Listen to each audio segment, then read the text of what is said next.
Hi guys, బియ్యం నానబెట్టుకోండి 4 glasses, 7 glass water వేయండి. ఒక డేక్షలో 3 గ్లాస్ ఆయిల్ వేసి లవంగా యాలకులు ఇవన్నీ కొన్ని మసాలా ఐటమ్స్ యాడ్ చేసుకోండి. తర్వాత ఆనియన్స్ యాడ్ చేసుకోండి, పచ్చిమిర్చి యాడ్ చేసుకోండి. తర్వాత చెక్క అవన్నీ యాడ్ చేసుకున్నాక కొత్తిమీర కొంచెం యాడ్ చేసుకోండి, పుదీనా యాడ్ చేసుకోండి. అట్లా కలుపుతూ ఉండండి, కలుపుతూనే ఉండాలి. కొంచెం కలర్ షేడ్ అయ్యే వరకు, రెడ్ కలర్ వచ్చే వరకు. అప్పుడు మనకు ఫ్లేవర్ అనేది బాగుంటుంది బగారన్నం రైస్లో. కలుపుతున్న తర్వాత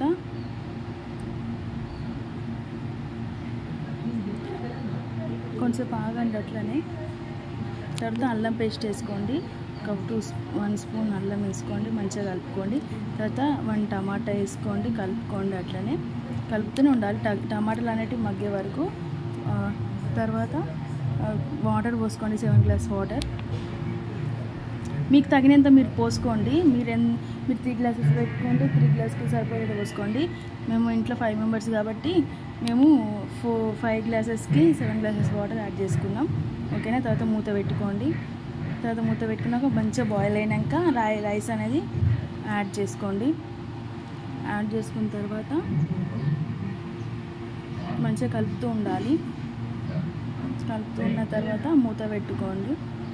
మంచిగా చూసారా రైస్ ఎట్లా మంచిగా మనకు కనిపిస్తుందో, కొంచెం అయినట్టే మన రైస్. సో ఒక ప్యాన్లో 3 స్పూన్స్ ఆయిల్ వేసుకోండి. ఆయిల్ కాగిన తర్వాత కరివేపాకు పుదీనా యాడ్ చేసుకోండి. మంచిగా నూనెలో చిక్కపడి అంటుంటే పచ్చిమిర్చి యాడ్ చేసుకోండి. తర్వాత ఆనియన్స్ యాడ్ చేసుకొని కలుపుకోండి. కలుపుతూనే ఉండండి అవి కలర్ షేడ్ అయ్యే వరకు. కలుపుతూనే ఉండండి.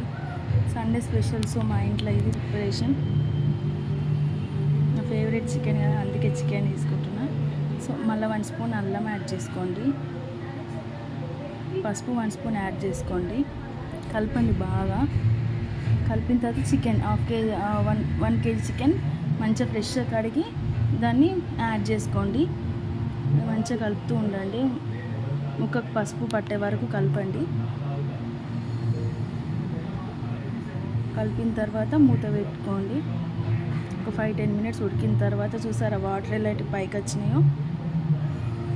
తర్వాత మనం కారం యాడ్ చేసుకుందాం, 2 స్పూన్స్ కారం.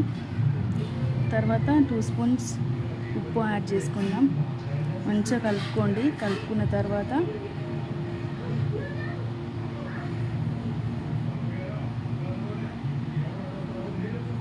కలుపుకున్నాక చూసారా కారం ఎట్లా పైకి వస్తుందో. తర్వాత కొత్తిమీర యాడ్ చేసుకుందాం, పుదీనా కొత్తిమీర. ఫ్లేవర్ చికెన్కి బాగుంటుంది కొత్తిమీర వేసుకుంటే. తర్వాత పల్లీలు అవన్నీ పేస్ట్ మనం ఇలా యాడ్ చేసుకోవాలి. మసాలా అనేది యాడ్ చేసుకున్నాక, బయట వర్షం పడుతుంది అందుకే చూపిస్తున్నాయి వీడియో మీకు.